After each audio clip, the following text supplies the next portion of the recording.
what I've learned, and it's taken me time, you're going to have to make some tough calls, and they're not going to be popular. I've had to lay off hundreds of people throughout my career.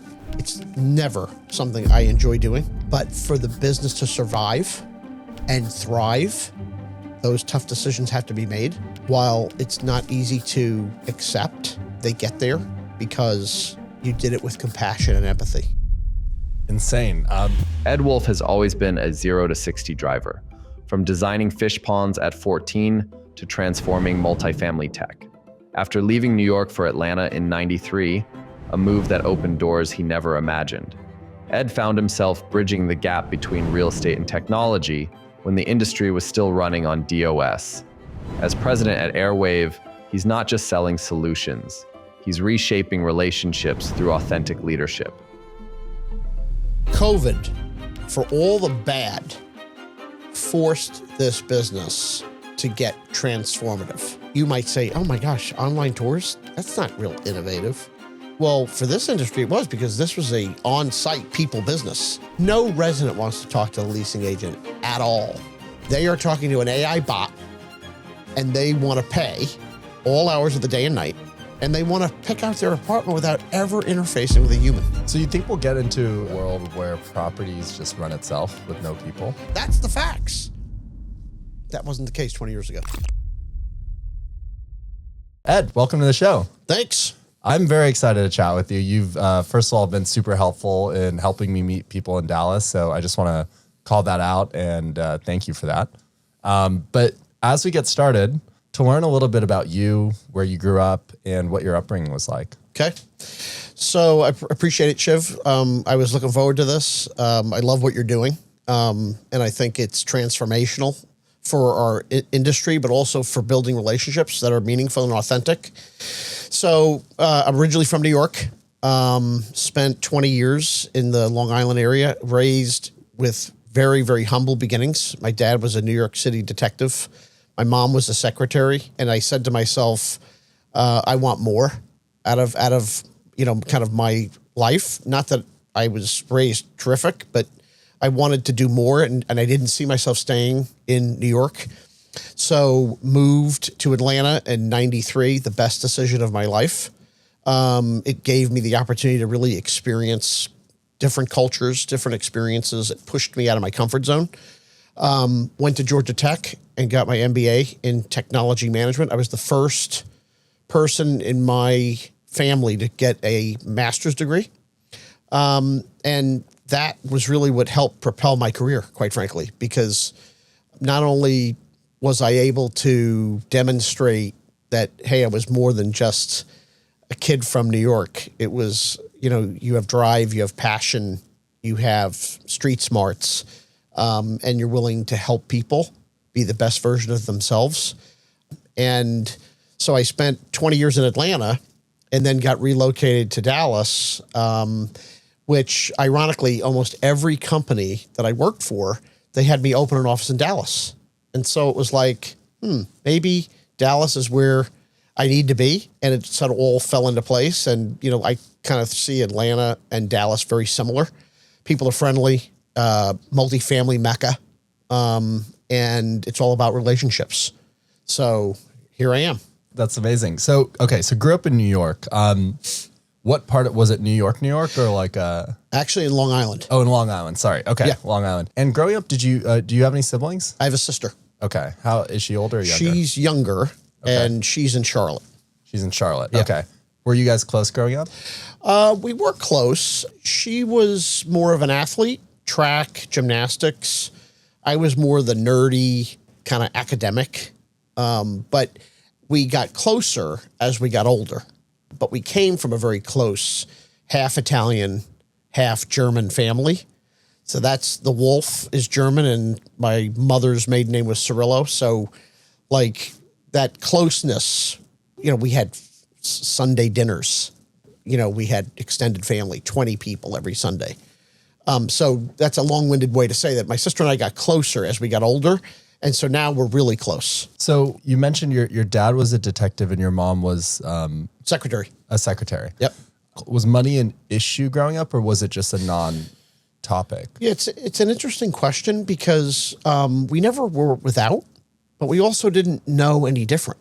So, like my dad worked 2 jobs. His father was a locksmith. So on the weekends, when my dad was working 4 to 12 or 8 to 4, he'd then work with his father. And so we were never for without, but again, we lived a very humble, modest upbringing, but didn't know any different unless you were with a good friend and you just said, oh, my dad's a lawyer or my mom's a doctor. Then you would compare and say, okay, well, I guess I'm not as well off as them, but I'm happier. So it didn't matter. That's really interesting. And it sounds like growing up, you also mentioned you were academic. Was that self-imposed? It was self-imposed. It's interesting. I've been working since I was 14, and I always was a driver. So like at 14, I started my own pond company where it was called Pondworks LLC. And it was actually me designing fish ponds. I did one in my backyard. At 14. At 14. How did you even get into that? I was very passionate about water and fish. And I'm not real creative, but, I started, seeing pictures and thinking, let me do this in my backyard. I did it in my backyard, took pictures, and then got other people to say, okay, can you design one for me? And so that was at 14. And then at 16, I was doing retail sales, working 70, 80 hours a week, banking that money, and then on the side buying some stocks through Charles Schwab. And I'm just a driver and I'm determined. And I think it's my upbringing. My parents worked really hard and I don't know any different. Like I'm 0 to 60. I'm either not working or I'm working nonstop, if that makes sense. It does. No, it absolutely does. And I think I very much resemble not only in work, but I'm curious, are you 0 to 60 or black and white, extreme on one end, extreme on the other in other aspects of your life? Or is it mainly in work? I would say work and friendships. I'm a people pleaser, so I'm all in. And I just believe in paying it forward because at one point in my life, I may need the help. And I hope someone's there for me like I've been for them. The Achilles heel is I have a hard time saying no. So I need to do a better job of investing in the right people for the right reasons than, just doing it, if that makes sense. What's your sister like, personality-wise? Is she similar? My sister's a child psychologist. She's very intellectual and very deep. So, like, my son has ADHD, and she does child psychology. So she's always prescribing to me, what should we do? What medication should he be on, right? So we're the same in some regards, but then different in others. I think she's more introverted and cerebral. I'm more extroverted and outgoing.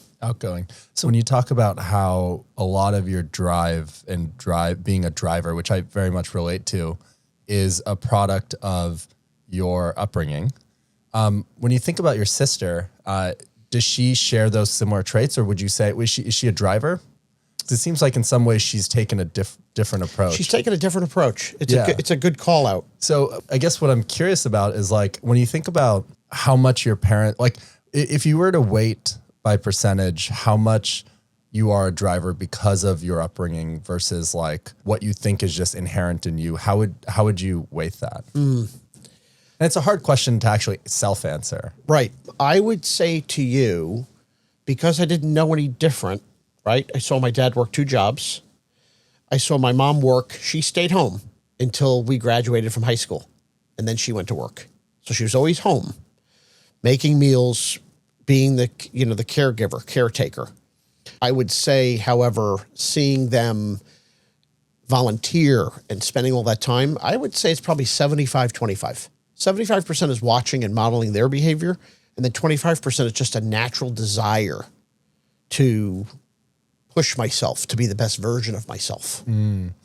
And what is the actual, like, because I'm curious, when you are watching your family work hard, you're not thinking as a kid, I'm going to also work hard? Is it more a feeling of you feel like you owe it to your parents because they provided you this opportunity? Or do you feel like, well, you've seen them work hard, this is what people should do? Does that question make sense? Yeah, it makes a lot of sense. And it's deep. So it's getting me to really think about how to answer that.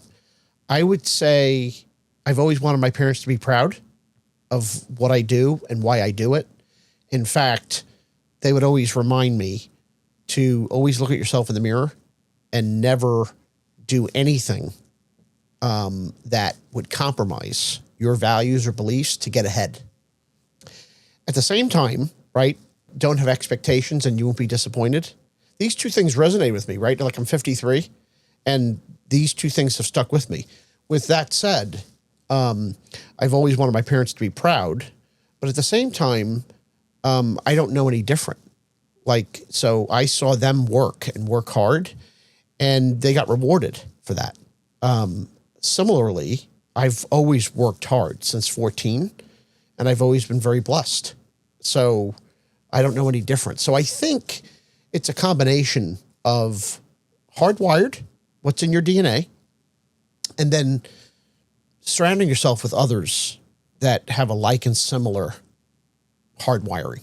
What would you say your values are today? And then how would you say that's changed over the years, if at all? I think my values have been pretty similar. I have a real passion for people and doing what's right, even when it's hard. It's been a journey to realize that not everyone is going to like you, but it's not about liking, it's about respecting, right? And respect is earned, not given. But it goes back to my upbringing. Like, I have to look at myself in the mirror every day. Did I do the right thing? And at times, if I'm working quickly, because I'm a 0 to 60 kind of guy, sometimes I miss critical components. And it's not intentional because my heart is pure. But above it all, the passion for people and compassion and empathy are probably values that really resonate with me. From early on, like even when I was in college, I decided that I wanted to start in human resources. That HR upbringing was really the foundation for me. And so like, as I've elevated in my career, right, it's not been by happenstance, it's been intentional. But I had to make it happen. So, you know, I have the good fortune of being able to lead people to be the best version of themselves. And then in turn, them lead their teams to be the best versions of themselves. But at the end of the day, at the core, it's really about the people. And, you know, people, it's funny. I was having this call on the way here. We actually have an employee who just had given notice. And I said to Dylan, I said, Dylan, because he said, I've never been good about asking for anything. I said, unfortunately, right, I understand that to be true, right? But at the same time, what I'm trying to do is change the culture at Aerwave, where you don't have to tell the person what you want. The person should be already thinking about what can I do for that individual to retain him, to grow him, to stretch him, to give him the opportunity he can't get anywhere else, if that makes sense. You said something really interesting to me, and something I've thought a lot about in my career. And you said it's not enough to be liked. You need to be respected, right? Yep. And I think it's a really hard balance because there's a book called The Courage to be Disliked, and it's a really interesting book. But the idea is, especially as a leader, I feel like you're put in positions where the thing that is the right thing to do is not always the thing that is the most popular thing to do.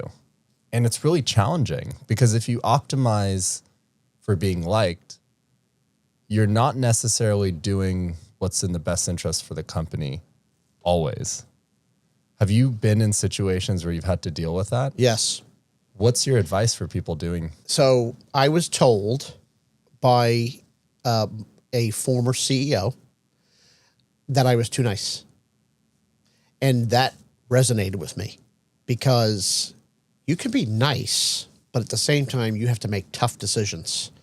So if you do it with empathy and compassion, then while I've had to lay off hundreds of people throughout my career, it's never something I enjoy doing. I actually despise having to do it, and it's not popular, but for the business to survive and thrive, those tough decisions have to be made. So, I mean, Shiv, I would say to you that what I've learned, and it's taken me time, is that you're going to have to make some tough calls, and they're not going to be popular, but it's more important to be respected than to have the popular vote. And I think if people really understand it, while it's not easy to accept, they get there because you did it with compassion and empathy. How do you deal with being a people pleaser? I feel like it's heavy. I've gone in waves with this. I think in some aspects of my life, I'm a people pleaser. In some aspects, I'm not. But I just find it so challenging to balance. Like if you're a people pleaser, like, and you're running a company or you're a leader in a company, like you just can't please everybody. And I think that's just something you have to accept as a leader. 100%. Here's my advice. Compartmentalize, right? So like I have a board of 6 people, 6 very different personalities, all having various agendas, and they're not always going to be on the same page. And at the end of the day, I've got to make tough business decisions that are going to be favorable and unfavorable. But if I'm focused on the wrong things to be pleased, I'm going to make perhaps bad decisions that are untenable for the business. So what I would say to you, the answer is compartmentalize, right? At home, you can be a people pleaser to an extent, but lay out boundaries. At work, same thing. What do people not know about you? I want to say that most people know who Ed is. I've had the good fortune of, I am a big believer people follow people. So I've had the good fortune of, bringing people with me and knowing what they get. It's what I call the devil in what you know versus the devil in what you don't know. I would say to you that probably what people don't know is I'm actually a sensitive guy. Like, I do care what people think, but I've learned to compartmentalize that because if I dwell on it, it will consume me. And at the end of the day, it's not going to matter because not everybody is going to like you. Not everyone is going to respect you. But knowing that you've done your part allows me to move past it and not get hung up on it. I made a post today or yesterday on LinkedIn about role models. And when I think about my upbringing, I didn't have a lot of people that I personally knew that I looked up to. And instead, I kind of just used the internet and podcasts and inspirational people as my pool of role models that I looked up to, right? And it wasn't 1 or 2 people. It was kind of a culmination of a bunch of different people for a bunch of different things. When you think about your upbringing, or even today, how do you think about the people outside of your family that have been really impactful for you? What you just said really resonated because it's a collection of people for different reasons. So I would say to you first, from a role model perspective, it was my mother who was always there, who led by example, who always did the right thing and was dealt a tough hand. Outside of family, right? I could pick a few people, not to be controversial, but for different reasons, Ronald Reagan being the great communicator, communication, from what I've been told, is my gift. And it's important to me to be a great communicator, both verbally and in writing, and to never have surprises. So I've kind of created this top 10 ways to work with Ed, and I give that to every person that works with me, and then I ask them for theirs. What does that look like? That's really interesting. Yeah, so one of the ways to work with that is no surprises, right? So I don't like surprises. If we're having a one-on-one, come prepared with an agenda. Don't waste my time or yours. This meeting's for you, not me. And so it's these kinds of, these are just like insights, right? To jumpstart the working relationship. And then I ask for theirs so that I know what is important to them, right? So what I was going to say there is, at the end of the day, everyone needs some level of care and feeding. And for me, it's about being a servant leader and sort of jumping in, helping the individual, doing whatever it takes. And by the way, I don't want you to leave with an impression that I'm perfect. I'm far from it. I've got lots of, quirks, hang-ups. But as I said earlier, at the end of the day, my intentions are pure. So I think people can really read through those that are not authentic. And I'm just very passionate about authenticity because at the end of the day, like, life's too short. So Why waste your time with people that don't matter?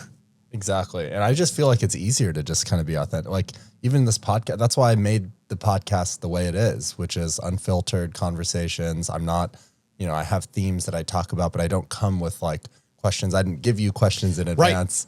Right. Because I think that's also how you build relationships too, right? Like you want to be authentic, you want to be vulnerable. Right. And I think in leadership, I actually want to ask you something because I find this really challenging. I find it pretty challenging to be myself completely at work versus with my friends or with my family. And I guess the challenge I have is that when I'm with my friends or family, apart from normal expectations, we're not like trying to accomplish something. It doesn't feel as high stakes as it does for work. When you think about authenticity, would you say that you are the same person inside and outside of work? And is it a problem if you're not? What are your thoughts? Yeah, it's a great question and observation. I would say to you as I'm reflecting that I'm pretty much the same. Now, at home, I have to tone down my intensity. As my kids will remind me, I'm not at work, right? And so because I'm a doer and an executor, and I believe in the discipline around it, that frustrates my 17-year-old daughter, who I said, we need to get the car inspected this week. And her response is, let's do it later. And later isn't an option for me.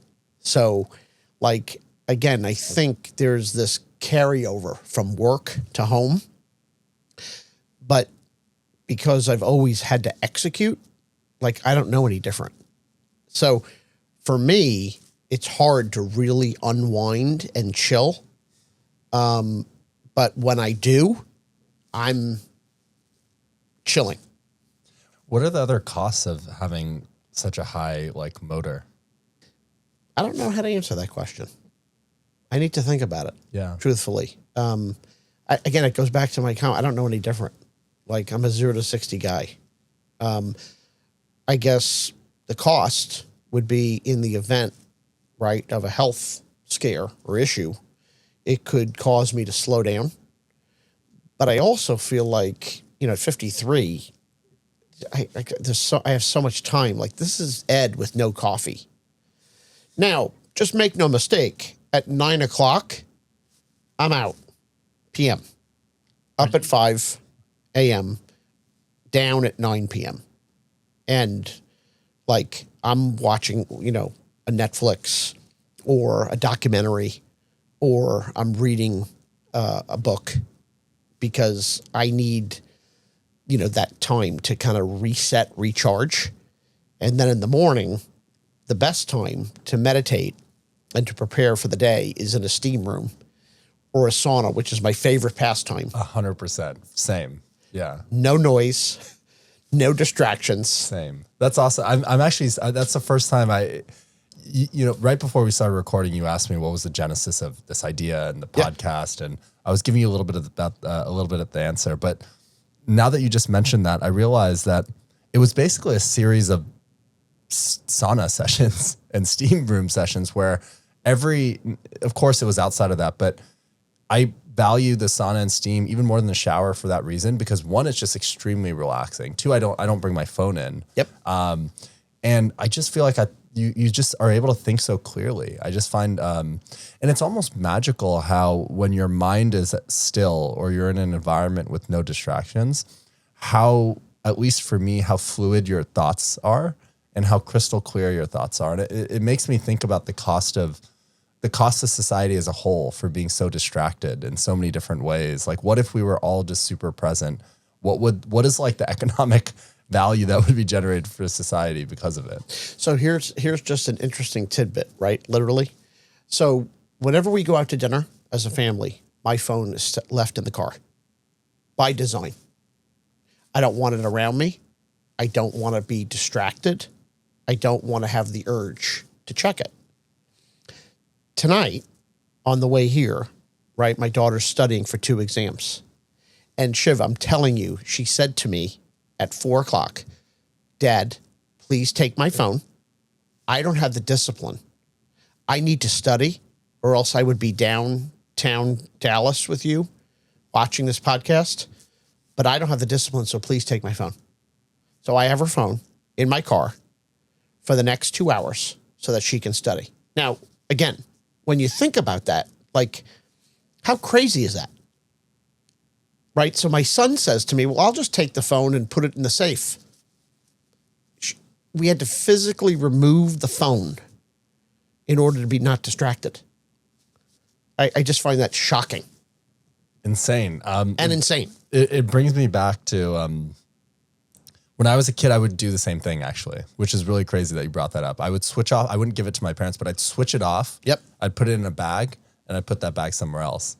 And this is like 2009, 2008, like right before Instagram really and all these apps. So it's just so incredibly insane how I've even considered getting like another phone where on that phone, all I have is like Uber and like Venmo or something. Yeah, the basics. The basics, WhatsApp and nothing else. Right. Because that's the only way you can like escape.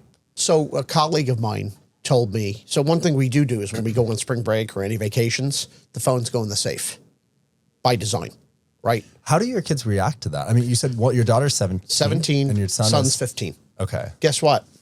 They don't have a choice. We're not going to Costa Rica. We're not going to Belize for you to have your phone. Like the phones, all of us, the phones go in the hotel safe. And they're not happy about it. But guess what? Like, we're not going to do all of this and make all this expense for you to be on your phone. You could do that in Dallas. So one thing that I will tell you is it does work. Like, it requires you to physically unplug. The one thing I was going to tell you is, which I thought was also helpful, my colleague who has worked with me twice before, he said, Ed, what I do is I just turn my email off my phone. And I said, Chris, how do you do that? Like that's like a foreign concept, right? Yeah. And so he said it's akin to putting on airplane mode. So you're not getting anything out of the phone unless you're connected to Wi-Fi. Or if you decide you just turn your email off on your settings and then slide it back on when you're back from spring break. I thought it was a brilliant strategy, quite frankly, because we get addicted, right? So now if he goes to his phone, he's got no email. So there's nothing to take action on. I do something every night. I have so on Apple, you can create shortcuts on your phone. And I have a shortcut that I've programmed where when the sun sets, 1 hour after the sun sets, my phone automatically turns into grayscale mode. And what grayscale mode is it removes all the coloring from your phone. So when you look at your phone, if you notice, it's extremely addicting because of the way apps are colored. So you look at the notifications; they're bright red, and they're designed to obviously keep you using the product. So when you turn it into grayscale mode, it's significantly less addicting. And then also in the night, a lot of the reasons why, or one of the reasons why people have trouble sleeping is because of the blue light from your phone. Right. So when you put it on grayscale mode, it kind of removes that. So it's kind of a fun little hack. That's a little hack. A nerdy little hack. If it works. Yeah. And it allows you to, because that's what happens. You start looking at your phone and you can't go to sleep. Exactly. And it's so much less addicting when you're looking at a gray, black and white screen versus all these colors. Right. Okay. I want to transition. So you talked a little bit about, of course I've done research and you started your career in HR, which I think is interesting. It sounds, based on our discussion, which I can also tell you're extremely conversational and you're good with people. You enjoy personal development and people development. That's why you chose HR. Right. Okay. What was the journey like from going from HR to multifamily? How did that happen? So, one, I was tired of having to demand a seat at the table for HR. And, you'd read these books, HR Strategic Business Partner, Dave Ulrich talks about getting a seat at the table and demanding it. And I just said, this is too hard. Not that I'm not shying away from work, but I'm not going to keep fighting to get the attention, the respect, right, out of the function. And so in 2003, a recruiter reached out to me. I'll never forget this. A recruiter reached out to me and said, Place Properties needs a head of HR, and you'd be perfect. And I didn't have any multifamily at all. Now, I always had a passion for real estate. I bought different single family rentals and stuff like that. Why did you have a passion for it? Just the design aspect of it. It goes back to the pond. It's like I really like the look and feel and watching it develop from nothing. And so I met the president of the company. He had come from Bank South, and he said, "You're the type of person we'd hire at the bank all day long." And I wasn't your traditional multifamily guy. So he gave me the opportunity as VP of HR. And then he said, "You're more than an HR guy." And he said, "Why don't you create the role of what it should be?" This is Place Properties, Atlanta, Georgia, 1,200 employees, 2003. And I said, "Well, I think I could oversee IT. I think I could oversee purchasing. I think I could oversee learning and development. I could oversee legal, risk management." He said, "Great. What do you think the title should be?" I said, "How about Chief Administrative Officer?" He said, "Done." And that was really the catalyst for me to get out of HR.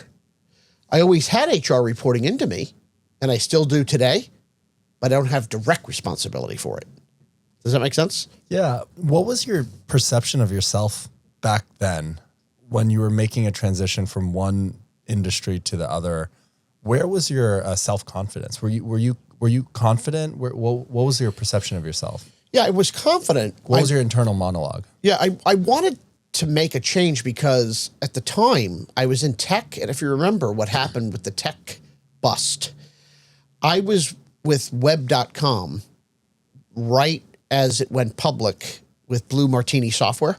If you remember that, web.com is still around. I don't know about Blue Martini. But I sort of said, this roller coaster of tech, I'm just not sure I have the stamina and the fortitude for this. And real estate, because I was a passion, we owned a condo at Lake Oconee in Atlanta, or a beach house in Rosemary Beach. I said, this is interesting. It's student housing. It's actually a social benefit for the student. Then we got into military housing for single soldiers, where we were developing and managing. And I have a technology upbringing, and multifamily is not tech forward. Now, it's come a long way in 20 years, but I created this market for myself. And then I got involved with National Apartment Association and the National Multi-Housing Council and IREM. And I became this real estate technology guy. And, so it was a perfect blend. It's an industry I love. And I love the tech aspect of it, and kind of mirroring those two is the perfect, like I wouldn't want to do it any other way. I have to ask you, what was real estate technology like in 2003? What existed? Yeah. So if you can believe, we were using MRI software, right? Which was more commercial grade, not for student housing, right? So you had an ERP system that just was clunky and cumbersome and didn't work. Then we were using Lotus Notes, if you can believe that. And we had things on DOS. And I'm thinking, like, this is so antiquated. Like, we need to get things in the cloud. So we moved to RealPage, and we had Yardi for our GL. Well, like, we were one of the first customers to put Yardi in the RealPage cloud. So back then, was Yardi, RealPage considered like, I imagine, industry innovators, right? Yeah. They were on the forefront of Yes. innovation. Yeah, so RealPage, Yardi were innovators. I was using Property Solutions. That was Entrada. Now Entrada. Entrada. And I'll never forget, I was doing websites with PSI. And then at the time when Ben Zimmer and Dave Bateman were involved, I remember them saying, hey, could you give us a shot? You know, we're going to launch this Entrada. Do you remember that? That's so cool. I remember it was at an NAA in San Francisco. And they had pulled me aside to have lunch. And they said, hey, would you give us a shot? I said, we're Yardi. Like, we're not ripping out our GL. And so now fast forward, and you see Entrada being a formidable, dominant player, both front to back. So it's amazing to see how the industry has continued to evolve. But to get back to your initial question, like, it was antiquated. That's so cool. I did an interview or a podcast recording with Chase Harrington. Okay. Oh yeah, I saw that. Yeah. What an incredible guy. Yeah, he was there at the early days. So it's just so cool it's so fascinating for me because I've been in the industry for 4 years, and most of the people I'm interviewing have been in the industry 5 times as long as me, at least. And it's just so interesting for me to like hear the early innings and the early stories of Property Solutions, now Entrada, Yardi, RealPage.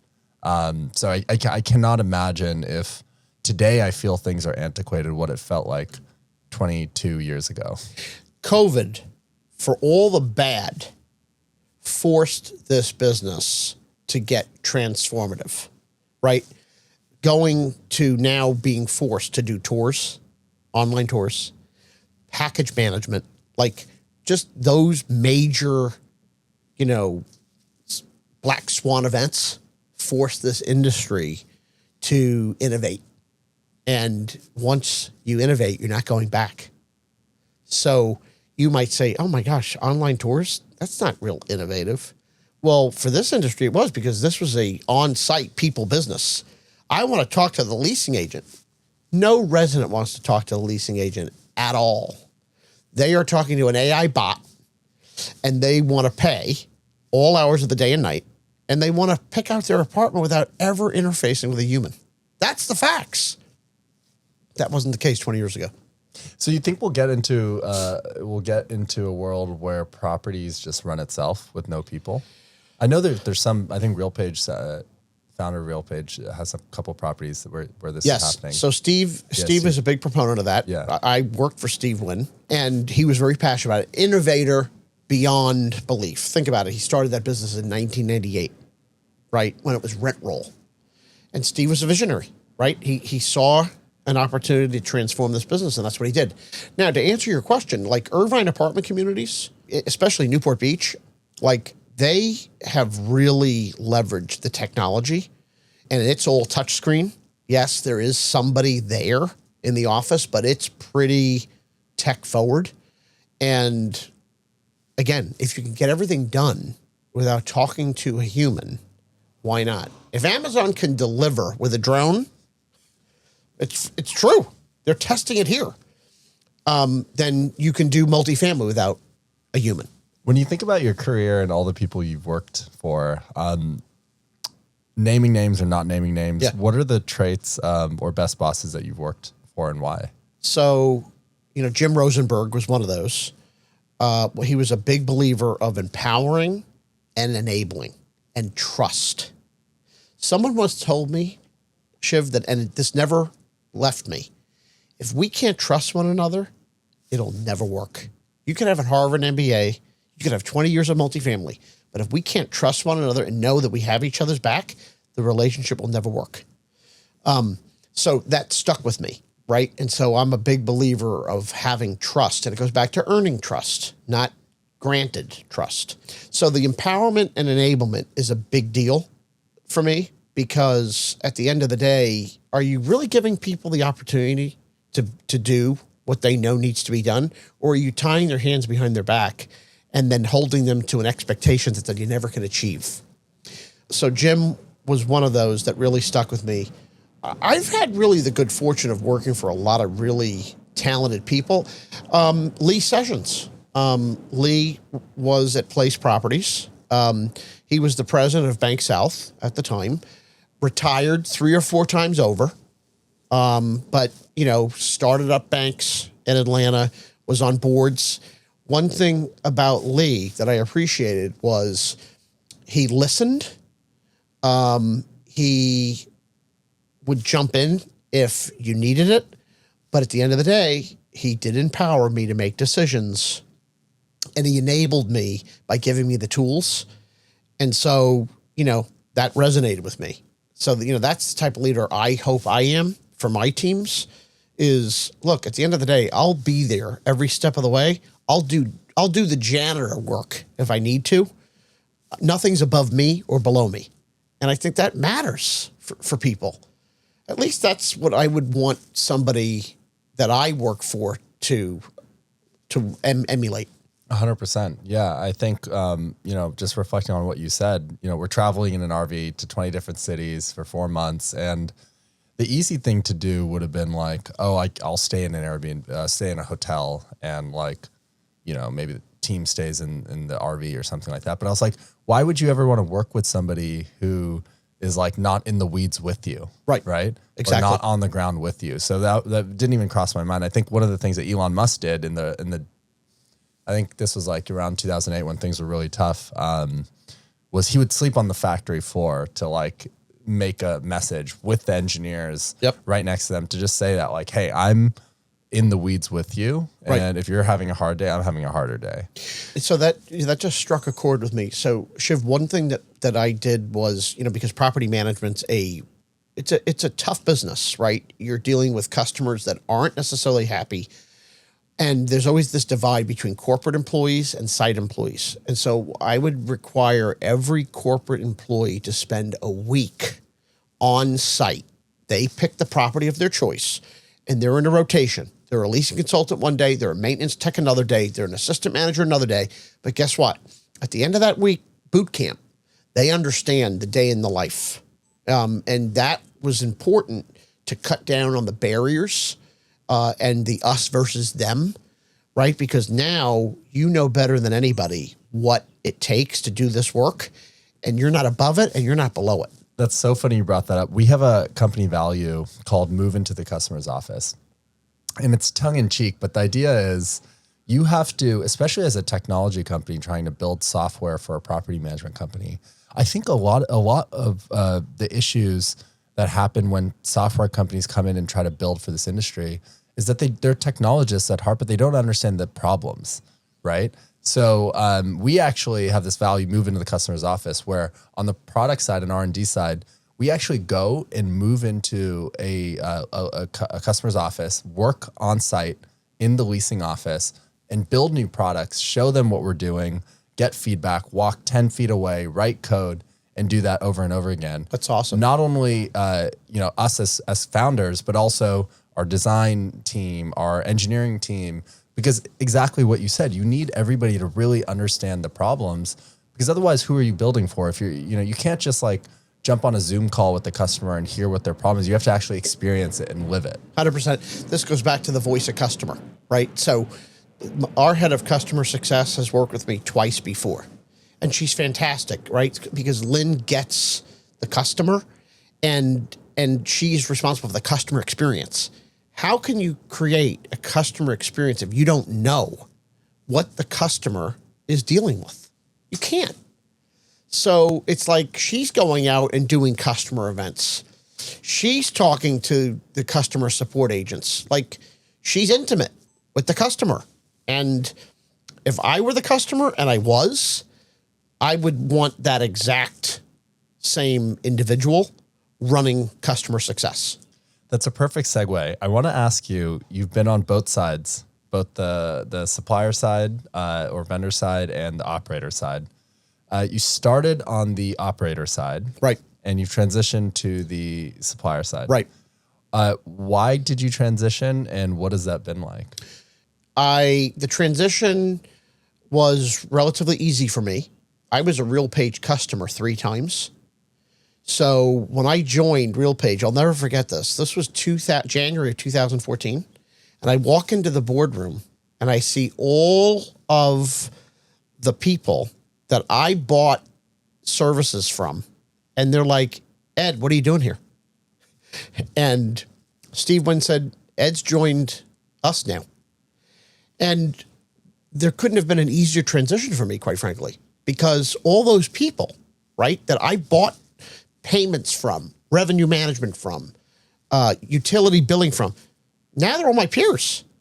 So it just made it so much easier, quite frankly. But I remember that day like it was yesterday. It was over lunch. So I think the supplier side has allowed me to do more. That's not to say that you can't do just as much in operations, but it's a rinse and repeat. You know, someone once told me, like, I came from student and military, then I went to third party fee management, and then I went to owner operator. All different, right? But at the end of the day, they're not. They're just handled differently. So people would say this is akin to wearing a different team jersey. And it was true. So at some point I had these playbooks, and the playbooks were rinse and repeat. And I was like, you know what? I want something else. And so, you know, the RealPage opportunity was a once in a lifetime because I was a customer. I know the products, and I can be the voice of customer, and I can also help drive product innovation, and see the results and talk with my peers and be consultative and prescriptive, not a salesman. I'm not a sales guy. I'm an operator. I know how to operate real estate. I look to how technology can enable the real estate and create greater value and NOI as a result of implementing solutions that I manage or oversee. What are the challenges? You know, I see many people today even switch over from the supplier side to the operator side and vice versa. For folks listening who are considering a switch on either side, what would you forewarn them? Yeah, I would say know what you're getting yourself into. And it's funny because I have had a number of my peers call me and say, I'd like your advice because you did this, and I'd like to know what you learned, what you have done differently. So I give them credit, right, for, you know, asking for clarification versus jumping in with both feet and then looking back and saying, oh my gosh, I should have thought about that. I would say to you, right, one, be passionate about the service and or product that you would be going to, where you really don't feel like it doesn't mean anything. Two, provide that voice of customer, right, to make the product better, which ultimately makes the industry better. And I think this goes back to the hard wiring. Like, do you really want to, I mean, I love this industry. I'd love my kids to go into this industry. Like, I think there's just massive opportunity. I mean, the days of home ownership are not what they once were. And rental housing no longer has a stigma to it. It's a quality of life choice. So my point in all of that is knowing what you're going to get into, right? Knowing that you're adding a benefit, and then applying your operations experience to the vendor side only makes that vendor become a partner. I don't want to be a vendor. I want to be a partner. We're partners in this. And that's a difference. and a distinction. Because I've walked away from business, Shiv, because they're like, well, you're just a vendor. Not really. I'm a service provider. I'm your partner. And if they're not talking that vernacular, I'm not so sure that's a relationship I want to invest in. This is a big learning for me when I first started the company. As a founder, you're kind of doing everything, but one of the big responsibilities in the early days is to write code and sell the product, right? And when I was, I had no experience in sales. One of the things that I had to quickly learn is my conception of sales was like this, like you're trying to like trick somebody into giving them something and all this stuff. But the reality is, like, if you believe in your product and you believe in the value you're generating for them, then it is a partnership because you're giving them value and they're giving you, they're exchanging money for that value. And it's like an equal partnership and it's a relationship because you're contributing and they're contributing to you. Yep, 100%. So I've had the good fortune in the products and or services that I've been affiliated with that I believe in them. Like, if you said to me, hey, Ed, I want you to sell microphones, it doesn't excite me. But if there's a social aspect to it, it helps the person, that the social side, the ESG, the social side of things, like I'm all in. And so I just remember, throughout my career, people would say, is that something that you believe in? Yeah, I believe in it so much so that I would want it for myself. And that just then doesn't make it feel like I'm selling. Exactly. And so I come into work every day, literally, Shiv, that I don't feel like I'm working. I feel very fortunate, right? Like that's when you hit nirvana. Like Exactly. You're working with good people. You're enjoying what you do. You're making a difference. And you're making a difference in the people that you touch. Customers, investors, associates. To me, it doesn't get better than that. I want to ask you, because you've been in the industry so long, where you think a lot of, real estate technology companies are underinvesting in AI and the opportunities in the industry, right? We have a lot of companies that are focusing on lead nurturing, but where do you think the opportunities are that people are not investing in? I'm going to answer this two ways. One, and AI is becoming overused, but I've seen firsthand, right, AI transform how you service and support a customer in a very efficient and in a very deliberate way, which is a game changer. Number two is I think that as it relates to some of the basics, right, this business is a very simple business. Technology tends to overcomplicate it, right? But at the end of the day, if you really go back to the core, yes, lead nurturing, right? And I know a bunch of companies that do lead nurturing. Events, I know a bunch of companies that do events. Online leasing, lots of companies that do that. At the end of the day, however, right, it's how do you make it easy to do business with you, right? And how do you leverage the technology to bring about measurable efficiency and a world-class customer experience? So when you ask specifically, where's the investment? Let's focus on what's the best way to collect payments from a resident? What's the best way to submit a work order? What's the best way to lease an apartment? How do you go through the life cycle leasing journey? Like, if you just go back to the basics of this business, it's not hard. It's not like you're building rockets. But I also think as these companies continue to pop up, right? Like multifamily has been the darling of this, decade of real estate. It's far greater than commercial and far greater than retail, who have both taken a hit, right?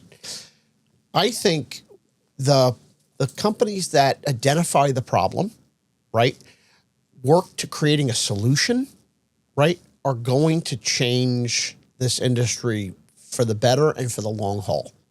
So I hope that I've answered the question, but I will tell you, whether it's collections and reducing bad debt, whether it's optimizing property performance, the devil is in the data, and the data tells the story, and how you monetize that data has yet to manifest itself in a way. For those that are really focused on data use and data rights, that's a big deal. And I think that is untapped. I think people think about it. They think they own the data, but what are they doing with that data? And are they really monetizing that data? I say no, but I just know hiring data use, data rights, IP attorneys that are much smarter than me, they're thinking about it, and they're getting in front of it, because at the end of the day, the numbers tell the story. And if people haven't thought about how to monetize that data, they need to start thinking about it, because think about it. They got access to millions and millions of transactions, and knowing personal preferences and behaviors have yet to hit. I want to ask you one last question. RealPage and Yardi have been around for so long, Yep. right? And on the, you're in tech now, and many investors have the belief that RealPage, Yardi are just so embedded that it's very hard to actually eventually dismantle these companies. Do you think that AI or any technology or just a new wave in general is going to enable companies to actually replace RealPage, Yardi? Because you've worked on both sides. Is it possible to actually dismantle? I think it's very hard, right? And I'll just use this as an example. At Pinnacle, which is now part of Cushman & Wakefield, we did a full RFP, and we looked at Yardi and RealPage and Entrata. And the fact of the matter was, right, our CIO, who I recruited from Trammell Crow, he's like, Ed, to disrupt Yardi out of 1,200 properties is significant. The distraction, the cost, the transition, the mapping of GLs. I mean, this is massive. Don't underestimate, right, the cost and time to do that. I think the Yardis and the RealPages know that. So, I've seen certain customers of mine migrate from RealPage to Entrata, or migrate from Yardi to RealPage, right?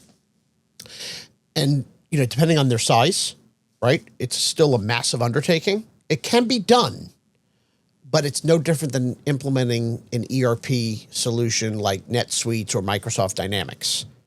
It depends on the infancy of the business, how complex, what is the chart of accounts, what does that mapping look like, right? So all of those things are factors in the decision. But I will tell you from personal experience, seeing it on both sides, rarely have I ever seen a CFO stand up and say we have to rip out Yardi or RealPage or Entrata to go with Oracle. It just isn't that simple. Ed, I want to thank you for driving here and introducing me to people and really welcoming me to the Dallas market. This has been a really fun conversation, and I think people are going to take away a lot. So I appreciate you having me. It's been a blast. Thanks. Thanks.